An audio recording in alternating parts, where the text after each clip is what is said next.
Hello friends, ఎలా ఉన్నారు? చరిత్ర అంటే కేవలం రాజుల విజయగాథలు మాత్రమే కాదు. కొన్నిసార్లు అది మానవత్వం మౌనంగా రోధించిన రక్తపాతాల సమాహారం. మనం ఈరోజు జీవిస్తున్న ఈ ప్రశాంతమైన ప్రపంచం వెనుక ఒకప్పుడు ఊహ కూడా అందని క్రూరత్వం దాగి ఉంది. ఒక మనిషిలోని స్వార్థం, ఒక జాతిపై పెంచుకున్న విద్వేషం ఏకంగా 60 లక్షల మంది ప్రాణాలను బలి తీసుకున్నాయి. తల్లుల నుండి వేరు చేయబడిన పసిపిల్లలు, గ్యాస్ ఛాంబర్లలో ఊపిరాడక విలవిల్లాడిన ప్రాణాలు, అస్థిపంజరాల్లో మారిన వేలాది మనుషులు, ఇవన్నీ ఏదో హారర్ సినిమాల దృశ్యాలు కావు. ఇది అడాల్ఫ్ హిట్లర్ సృష్టించిన నరకం, అదే హోలోకాస్ట్. అసలు మనిషి ఇంత క్రూరంగా ఎలా మారగలడు? లక్షలాది మందిని చంపడానికి ఒక వ్యవస్థను ఎలా తయారు చేశాడు?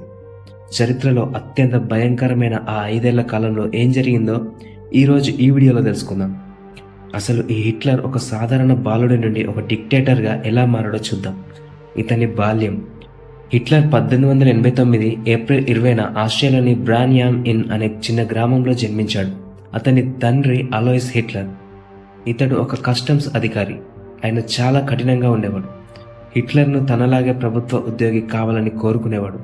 కానీ హిట్లర్కు చిన్నప్పటి నుంచి ఆర్టిస్ట్, చిత్రకారుడు అవ్వాలని కోరిక ఉండేది. హిట్లర్ తన తల్లి క్లారాను ప్రాణంగా ప్రేమించేవాడు. ఆమె క్యాన్సర్తో చనిపోయినప్పుడు అతను తీవ్రంగా కృంగిపోయాడు. పెయింటర్ అవ్వాలనే ఆశతో హిట్లర్ వియన్నాలోని అకాడమీ ఆఫ్ ఫైన్ ఆర్ట్స్కు 2 సార్లు దరఖాస్తు చేసుకున్నాడు. కానీ అతనికి ప్రవేశం దక్కలేదు. ఆ సమయంలో హిట్లర్ చాలా పేదరికాన్ని అనుభవించాడు. తిండి లేక వీధుల్లో పడుకునేవాడు. పోస్ట్ కార్డు మీద బొమ్మలు గీసి అమ్ముకునేవాడు. వియన్నాలో ఉన్నప్పుడే హిట్లర్ మనసులో యూదుల పట్ల వ్యతిరేకత మొదలైంది. అక్కడ ఉన్న కొందరు రాజకీయ నాయకుల ప్రభావంతో జర్మన్ జాతి గొప్పదని, యూదులు మనకు శత్రువులనే భావజాలం అతనిలో నాటుకుపోయింది. హిట్లర్ పెయింటర్ అవ్వాలని వియన్నా వీధుల్లో తిరుగుతున్నప్పుడు అక్కడ యూదు వ్యతిరేక భావజాలం ఎక్కువగా ఉండేది. అక్కడ ఉన్న కొందరు రాజకీయ నాయకుల ప్రసంగాలు విని యూదులే ప్రపంచంలోని అన్ని చెడులకు కారణమని అతను చిన్నతనం నుండి నమ్మడం మొదలుపెట్టాడు. తన వైఫల్యాలకు కూడా వారిదే బాధ్యత అని భ్రమపడ్డాడు. 1914లో మొదటి ప్రపంచ యుద్ధం మొదలైనప్పుడు హిట్లర్ జర్మన్ ఆర్మీలో చేరాడు. యుద్ధంలో ధైర్యంగా పోరాడినందుకు అతనికి ఐరన్ క్రాస్ మెడల్ కూడా వచ్చింది. 1918లో యుద్ధంలో జర్మనీ ఓడిపోయిందని తెలిసి హిట్లర్ షాక్కి గురయ్యాడు. అసలైతే జర్మనీ ఓడిపోలేదు, మన వెనుక ఉండి కొందరు యూదులు మరియు కమ్యూనిస్టులు వెన్నుపోటు పొడిచారని అతడు బలంగా నమ్మాడు. యుద్ధం తర్వాత హిట్లర్ ఒక చిన్న రాజకీయ పార్టీలో చేరాడు. తర్వాత అది నాజీ పార్టీగా మారింది. హిట్లర్ అద్భుతంగా ప్రసంగించేవాడు. తన మాటలతో ప్రజలను ఉద్వేగానికి గురి చేసేవాడు.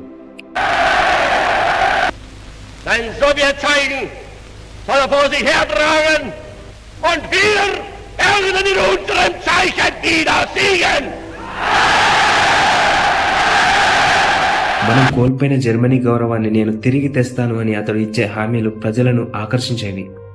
1923లో ప్రభుత్వాన్ని పడగొట్టడానికి ప్రయత్నించి జైలు జీవితాన్ని కూడా గడిపాడు. అక్కడ తన ఆత్మకథ మెయిన్ కాంఫ్ రాశాడు. అందులో తన భవిష్యత్ ప్రణాళికలు, యూదుల పట్ల తనకున్న ద్వేషం గురించి స్పష్టంగా రాశాడు. 1929లో ప్రపంచవ్యాప్తంగా వచ్చిన ఆర్థిక మాంద్యం, గ్రేట్ డిప్రెషన్ హిట్లర్కు వరంగా మారింది. నిరుద్యోగం, ఆకలితో ఉన్న జర్మన్ ప్రజలకు హిట్లర్ ఒక రక్షకుడిలా కనిపించాడు. 1933లో అతను జర్మన్ ఛాన్సలర్ అయ్యాడు. ఆ తర్వాత ప్రజాస్వామ్యాన్ని రద్దు చేసి తనను తాను డిక్టేటర్గా ప్రకటించుకున్నాడు. ఛాన్సలర్ అంటే జర్మనీలో ప్రైమ్ మినిస్టర్ పదవితో సమానం. అంటే దేశాన్ని నడిపించే అసలైన అధికారం ఈ పదవిలోనే ఉంటుంది. 1930 ఆరంభంలో జర్మనీ ఆర్థికంగా కుప్పకూలిపోయింది. అప్పుడు హిట్లర్ నాజీ పార్టీ అతిపెద్ద పార్టీగా అవతరించింది. అప్పటి ప్రెసిడెంట్ పాల్ వాన్ హిండెన్బర్గ్ మొదట హిట్లర్ను ఇష్టపడలేదు. కానీ దేశంలో రాజకీయ స్థిరత్వం కోసం తప్పని పరిస్థితులలో 1933 జనవరి 30న హిట్లర్ను ఛాన్సలర్గా నియమించారు. సాధారణంగా ఛాన్సలర్ అంటే పార్లమెంటుకు సమాధానం చెప్పాలి. కానీ హిట్లర్ ఎనేబులింగ్ యాక్ట్ ద్వారా పార్లమెంట్ అధికారాలను లాగేసుకున్నాడు. 1934లో ప్రెసిడెంట్ హిండెన్బర్గ్ చనిపోగానే తెలివిగా ప్రెసిడెంట్, ఛాన్సలర్ పదవిని కలిపి ఒకటే పదవిగా మార్చేశాడు. దానికి ఫ్యూరర్ అని పేరు పెట్టాడు. దీనివల్ల పాలనాధికారం, సైన్యాధికారం రెండూ అతని చేతుల్లోకి వచ్చి అతను ఎదురు చెప్పే శక్తి దేశంలో ఎవరికీ లేకుండా పోయింది. హిట్లర్ ఇలా అధికారంలోకి వచ్చాక యూదులను సమాజం నుండి వేరు చేసి చివరకు వారిని పూర్తిగా అంతం చేయడానికి ఒక క్రమబద్ధమైన ప్రణాళికను అమలు చేశాడు. దీనిని చరిత్రకారులు ప్రధానంగా 5 దశలుగా విభజించారు. 1. వివక్ష మరియు వేరు చేయడం. మొదట యూదులను మానసికంగా కుంగదీయడం ప్రారంభించాడు. యూదుల దుకాణాల్లో ఎవరు వస్తువులు కొనకూడదు అని ఆంక్షలు పెట్టాడు. ప్రభుత్వ ఉద్యోగాలు, టీచర్లు, డాక్టర్లుగా ఉన్న యూదులను తొలగించారు. ప్రతి యూదుడు తన బట్టలపై పసుపు రంగు స్టార్ ఆఫ్ డేవిడ్ గుర్తును కుట్టుకోవాలి. దీనివల్ల వారిని వీధిలో ఎవరైనా గుర్తించి అవమానించవచ్చు. నూరెంబర్గ్ చట్టాలు అంటే చట్టబద్ధమైన హింస. ఈ చట్టాలతో యూదులను రెండో రకం పౌరులుగా మార్చేశారు. జర్మన్లకు, యూదులకు పెళ్లిళ్ళు జరగకూడదు. యూదులకు ఓటు హక్కు ఉండదు. వీళ్ళు జర్మనీ పౌరులు కాదు, కేవలం దేశంలో నివసించే విదేశీయులు మాత్రమే అని ప్రకటించారు. గెట్టోల్లో బంధించడం. రెండవ ప్రపంచ యుద్ధం మొదలైన తర్వాత యూదులందరినీ వారి ఇళ్ల నుండి బలవంతంగా వెళ్ళగొట్టారు. నగరాల్లోని అత్యంత మురికిగా, ఇరుకుగా ఉండే ప్రాంతాలలో అంటే గెట్టోస్ లోకి వేలాది మందిని కుక్కేశారు. చుట్టూ గోడలు, ముళ్ళ కంచెలు వేసి వారిని బయట ప్రపంచం నుండి వేరు చేశారు. అక్కడ వారికి సరైన ఆహారం, మందులు అందక ఆకలితో, కలరా వంటి వ్యాధులతో రోజు వందలాది మంది చనిపోయేవారు. Mobile killing squads. జర్మన్ సైన్యం వేరే దేశాలను ఆక్రమిస్తున్నప్పుడు వారి వెంటే ఈ పేరుగల హంతకముఠాలు ఉండేవి. వీరు యూదుల గ్రామాల్లోకి వెళ్ళి మనుషులందరినీ ఊరి బయట ఉన్న లోయల్లోకి లేదా అడవుల్లోకి తీసుకెళ్లి లైన్లో నిలబెట్టి మెషిన్ గన్స్తో కాల్చి చంపేవారు. బాబియార్ అనే చోట 2 రోజుల్లోనే 33,000 మందిని ఇలాగే కాల్చి చంపారు. The final solution, gas chambers. తుపాకులతో చంపడం వల్ల సమయం వృధా అవుతుందని భావించిన నాజీలు ఒక మృత్యు యంత్రాన్ని తయారు చేశారు. అదే డెత్ క్యాంప్స్. పశువుల వ్యాగన్లలో గాలి కూడా ఆడని స్థితిలో యూదులను ఆష్విట్జ్ అనే క్యాంపులకు తరలించారు. రైలు దిగగానే ముసలివారు, పిల్లలు, బలహీనులను వేరు చేసేవారు. వారికి స్నానం చేయిస్తామని చెప్పి బట్టలు విప్పించి పెద్ద హాళ్లలోకి పంపేవారు. పైన ఉన్న షవర్ల నుండి నీళ్లకు బదులు జైక్లాన్ బి అనే విషవాయువును వదిలేవారు. 20 నిమిషాల్లో అందరూ శవాలుగా మారేవారు. చంపడమే లక్ష్యంగా ఒక ఫ్యాక్టరీలో వస్తువులు తయారైనట్లు మనుషులను చంపిన క్రూరమైన చరిత్ర ఇది. కాన్సంట్రేషన్ క్యాంపుల్లో ఉన్న నాజీగాడులు అక్కడి మహిళలపై తమ అధికారాన్ని ఉపయోగించి లైంగిక వేధింపులకు పాల్పడేవారు. శారీరకంగా, మానసికంగా తీవ్రంగా హింసించేవారు. పిల్లలకు కనీసం బతికే అవకాశం కూడా ఇచ్చేవారు కాదు. 15 ఏళ్లలోపు ఉన్నవారు పనిచేయలేరు అన్న కారణంతో నేరుగా గ్యాస్ ఛాంబర్లకు పంపేవారు. రైలు దిగగానే తల్లుల చేతుల నుండి పిల్లలను లాక్కునేవారు. ఆ దృశ్యాలు భయానకంగా ఉండేవి. నాజీల చట్టం ప్రకారం జర్మన్ రక్తం కలిగిన వారు యూదులతో శారీరక సంబంధం పెట్టుకోవడం నేరం. దీనిని జాతి కాలుష్యంగా భావించేవారు. ఈ చట్టం ఉన్నప్పటికీ చాలామంది సైనికులు రహస్యంగా మహిళలపై అత్యాచారాలకు పాల్పడేవారు. అనస్థీషియా ఇవ్వకుండా పిల్లలపై, మహిళలపై వైద్యులు గర్భాశయాలను తొలగించడం, టాక్సిక్ ఇంజెక్షన్స్ ఇవ్వడం వంటివి చేసేవారు. క్యాంపులో ఉన్న వారికి పేర్ల బదులు వారి చేతులపై నంబర్లను పచ్చబొట్టుగా వేసేవారు. అంటే వారు మనుషులు కాదు, కేవలం నంబర్స్ మాత్రమే. చలికాలంలో కూడా సరైన బట్టలు ఇచ్చేవారు కాదు. కేవలం ఒక పలుచని జైల్ డ్రెస్ మాత్రమే ఉండేది. పురుషుల పరిస్థితి అయితే ఇంకా చాలా దారుణంగా ఉండేది.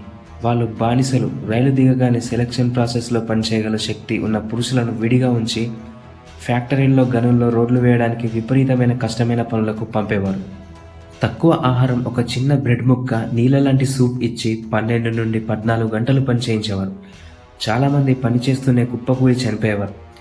వీరికి కూడా నంబర్స్ని పచ్చిబొట్టుగా వేయించి వస్తువుల్లో చూసేవారు. ఒక చిన్న తప్పు చేసిన దారుణంగా శిక్షించేవారు. కేవలం వినోదం కోసం వీరిని కాల్చి చంపేవారు సైనికులు. 1944 నుండి 2వ ప్రపంచ యుద్ధంలో హిట్లర్ సైన్యం ఓడిపోవడం మొదలైంది. ఒకవైపు నుండి సోవియట్ యూనియన్, రష్యా, మరోవైపు నుండి అమెరికా, బ్రిటన్ సైన్యాలు జర్మనీని శత్రు సైన్యం వస్తుందని తెలిసిన నాజీలు తమ పాపాలను దాచిపెట్టడానికి ప్రయత్నించారు. క్యాంపులో ఉన్న వేలాది మందిని వేరే చోటికి తరలించే కారణంతో కిలోమీటర్ల కొలది నడిపించారు. ప్రయాణంలో బట్టలు, ఆహారం లేక వేలాది మంది చనిపోయేవారు. నడవలేక ఆగిపోయిన నాజీలు కాల్చి చంపేవారు. 1944 జూలైలో సోవియట్ సైన్యం మొదటగా మెజ్డానెక్ క్యాంపును విడిపించింది. తర్వాత జనవరి 27, 1945న ఈ సైన్యం అతిపెద్ద క్యాంప్ అయిన ఆస్ట్రిచ్లోకి అడుగుపెట్టింది. అక్కడ ఉన్న దృశ్యాలను చూసి సైనికులే షాక్ అయ్యారు. అస్థిపంజరాల్లో ఉన్న మనుషులు, కుప్పలుగా పడి ఉన్న శవాలు, గ్యాస్ ఛాంబర్లు చూసి ప్రపంచం విస్తుపోయింది. ఏప్రిల్ 1945 నాటికి రష్యా సైన్యం బెర్లిన్లోకి ప్రవేశించింది. ఇక తప్పించుకోలేనని అర్థం చేసుకున్న అడాల్ఫ్ హిట్లర్ ఏప్రిల్ 30, 1945న తన అండర్ గ్రౌండ్ బంకర్లోకి వెళ్లి తుపాకీతో కాల్చుకొని ఆత్మహత్య చేసుకున్నాడు. మే 7, 1945న జర్మనీ అధికారికంగా మిత్రరాజ్యాలకు లొంగిపోయింది. దీంతో ఐరోపాలో యుద్ధం ముగిసింది. కాన్సంట్రేషన్ క్యాంపులో ఉన్న వారందరికీ విముక్తి లభించింది. యుద్ధం ముగిసింది, కానీ హోలోకాస్ట్ గాయాలు మాత్రం ఎప్పటికీ మానలేదు. ప్రాణాలతో బయటపడిన వారు తమ కుటుంబాలను, ఇళ్లను కోల్పోయి అనాథలుగా మిగిలిపోయారు. కానీ వారి పోరాటం, భయం, వారు చెప్పిన కథలే నేటి ప్రపంచానికి విద్వేషంపై ఒక హెచ్చరికగా నిలిచాయి. హోలోకాస్ట్ ఇది కేవలం 60 లక్షల మంది మరణించిన చరిత్ర మాత్రమే కాదు, మానవత్వం పూర్తిగా ఓడిపోయిన సందర్భం. అడాల్ఫ్ హిట్లర్ అనే ఒక వ్యక్తి పెంచుకున్న విద్వేషం ప్రపంచానికి ఎన్నటికీ మాయలేని గాయాన్ని మిగిల్చింది. మొత్తానికి ఇది హోలోకాస్ట్ వెనుక ఉన్న భయంకరమైన నిజాలు. మీరు ఇంతవరకు చూశారంటే ఖచ్చితంగా ఈ వీడియో ఇంట్రెస్టింగ్గా ఉండే ఉంటుంది.